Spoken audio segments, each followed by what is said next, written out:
భలే బాగుంటుందండి ఈ మెంతికాయ, చాలా బాగుంటుందన్నమాట. సింపుల్ గా చేసేసుకోవచ్చు, ఒక్కాయో 2 కాయలు అట్లాగా. ఇప్పుడు మనకు సీజన్ గా మామిడికాయలు, పుల్లటికాయలు దొరుకుతున్నాయి కదా, మనము నిలవ పచ్చడి పట్టుకునే వరకు ఇది మనం చక్కగా వాడుకోవచ్చు అనమాట. ఒక కాయని నేను ఈ విధంగా కట్ చేసుకున్నాను. ముక్కల్లో నేను 4 స్పూన్ల నిండా కారం వేసుకుంటున్నానండి. 3 మ్యాంగోస్ కారం అయితే చాలా బాగుంటుంది ఇలాంటి పచ్చళ్ళు పట్టుకోవడానికి. 3 స్పూన్లు వచ్చేసి నేను ఇక్కడ సాల్ట్ వేసుకుంటున్నాను. 4 స్పూన్లు కారం వేసుకున్నాను, 3 స్పూన్లు సాల్ట్ వేసుకుంటున్నాను. అదే విధంగా మెంతుల్ని చక్కగా డ్రై రోస్ట్ చేసుకుని మంచి సువాసన వచ్చే వరకు ఫ్రై చేసుకోవాలండి. తర్వాత పౌడర్ చేసేసుకుంటాం, అది 2 స్పూన్లు యాడ్ చేసుకున్నాను. మనం దీంట్లో అసలు ఆవపిండి ఇలాంటిది వాడమండి, ఓన్లీ మెంతి పిండి.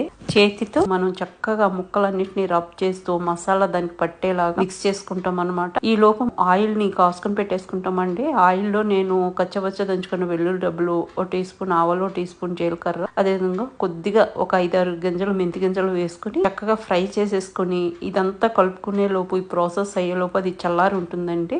దాన్ని పూర్తిగా చల్లారిన తర్వాతనే యాడ్ చేసుకుంటాము. మీకు పోపు అవసరం లేదంటే కనుక మీరు డైరెక్ట్ గా నువ్వుల నూనె యాడ్ చేసేసుకోవచ్చండి. ఇక్కడ నువ్వుల నూనె యాడ్ చేయట్లేదు, బికాజ్ చాలా తక్కువ కదా, తక్కువ క్వాంటిటీ, జస్ట్ మన జిహ చాపల్యం తీర్చుకోవడానికి మాత్రమే కాబట్టి నిలవ పచ్చడి మనం పట్టుకునే వరకు జస్ట్ చిన్న చిన్న క్వాంటిటీస్ లో ఈ విధంగా పట్టుకుని అప్పటికప్పుడు ఎంజాయ్ చేస్తాం అనమాట. మొత్తం మిక్స్ చేసేసుకున్నాము, మనం మెంతికాయ రెడీ అయిపోయిందండి. అప్పటి నుంచే తింటం మొదలు పెట్టచ్చు, బట్ 3 రోజులు చక్కగా మగ్గి